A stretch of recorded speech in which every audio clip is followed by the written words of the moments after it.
کائنات کی ہر شے کو اللہ پاک نے پیدا کیا، وہی ہماری زندگی، موت، معاش و معاد، تقدیر و تدبیر، عقل و فہم، عزت و ذلت، دکھ سکھ، غرض سب پر قادر مطلق ہے۔ وہی خالق، وہی مالک ہے، اس کے علاوہ کوئی معبود نہیں، اسی کے حضور سب کو پیش ہونا ہے۔ اللہ پاک کے سوا کسی اور کو اللہ تعالیٰ کے مثل، برابر یا مقابل سمجھنا شرک ہے۔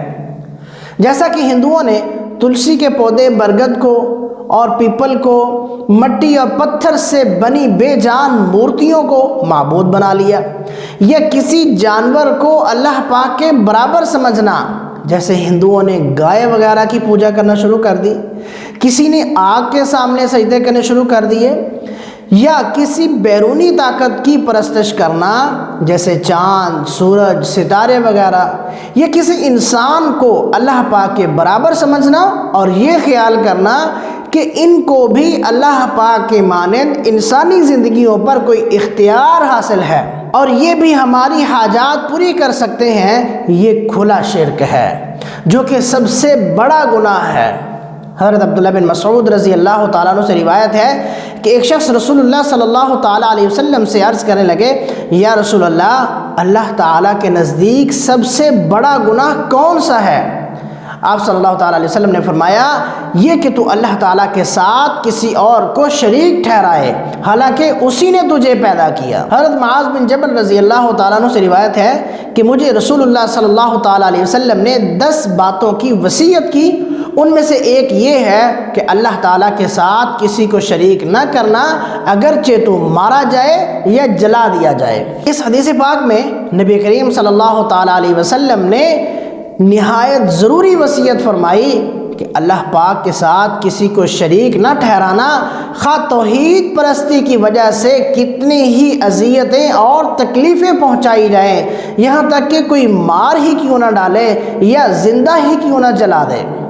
خاتم النبیین صلی اللہ تعالیٰ علیہ وسلم کے دنیا میں تشریف لانے سے قبل جس قدر بھی اللہ تعالیٰ کے نبی اور پیغمبر آئے، سب نے اپنی قوموں کو شرک اور بت پرستی سے روکا، انہیں جہالت سے نکالا اور علم کا نور دیا، کفر کی تاریکیوں سے نکال کر ایمان کی روشنی دکھائی، معبود باطل کی پرستش کی بجائے ایک اللہ کی عبادت کی تلقین کی، انکار و سرکشی کی راہ سے ہٹا کر اطاعت و فرما برداری کی ہدایت کی۔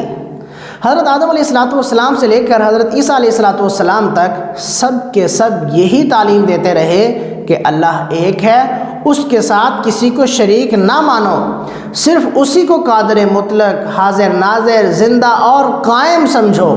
لیکن اکثر لوگ اپنے باپ دادا کی راہ چھوڑنے کے لیے تیار نہ ہوئے، وہ برابر شرک اور بت پرستی کے باطل عقیدوں میں مبتلا رہے۔ بالآخر سرکار دو عالم صلی اللہ تعالیٰ علیہ وسلم تشریف لائے اور اللہ رب العزت نے آپ صلی اللہ تعالیٰ علیہ وسلم پر قرآن مجید نازل فرمایا جو کتاب ہدایت ہے۔ آپ نے لوگوں کو گمراہی سے روکا، سیدھا راستہ دکھایا اور سب سے بڑی غلطی یعنی شرک سے باز رکھا۔ ایک رب کو ماننے پر زور دیا اور بتایا کہ تمام گناہ کچھ نہ کچھ سزا بھگتنے پر معاف ہو جائیں گے، لیکن شرک کسی قیمت پر معاف نہیں کیا جائے گا۔ توحید پرستی پر اس قدر زور اس لیے دیا گیا کہ انسانی زندگی کے ساتھ اس کا گہرا تعلق ہے۔ اعلیٰ اخلاق، صالح اعمال، نیک اقوال اور منصفانہ معاملات صرف اسی عقیدے پر مبنی ہیں۔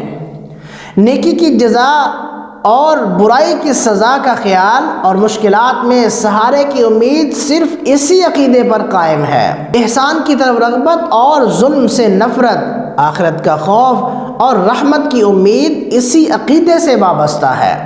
آخرت میں سرخ روئی اور کامیابی اسی پر منحصر ہے۔ اگر یہ عقیدہ موجود نہ ہو تو دنیا فتنہ و فساد، ہنگامہ و خون ریزی، خود غرضی، مطلب پرستی، لوٹ مار اور لڑائی جھگڑے کا گھر بن جائے۔ ان معاملات کے پیش نظر توحید کا عقیدہ قائم رکھنا ضروری ہے۔ خواہ دین و ایمان کے دشمن توحید کے ماننے والوں کو سخت سے سخت سزائیں کیوں نہ دیں، مار ڈالنے کی دھمکی دیں، آگ میں ڈال دیں، سلگتے ہوئے کوئلوں پر لٹا دیں، توحید کو چھوڑنا ہرگز ہرگز جائز نہیں، کیونکہ زندگی اسی سے قائم ہے۔ لیکن اگر انسان کا ایمان نہیں اور ایمان کی بنیاد توحید پر نہیں تو زندگی کسی کام کی نہیں، اور ایسا انسان آخرت میں جہنم کا ایندھن بنے گا۔ بلا شبہ شرک تمام برائیوں کی جڑ، تمام گناہوں کا منبع اور تمام گمراہیوں کا آغاز ہے۔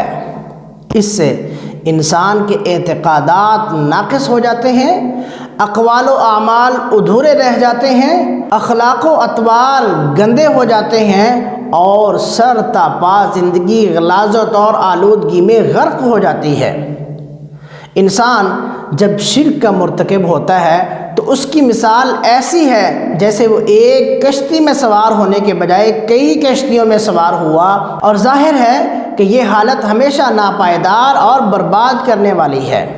اس سے پریشانیوں میں اضافہ، زندگی اجیرن اور چین اور اطمینان دور بھاگتا ہے۔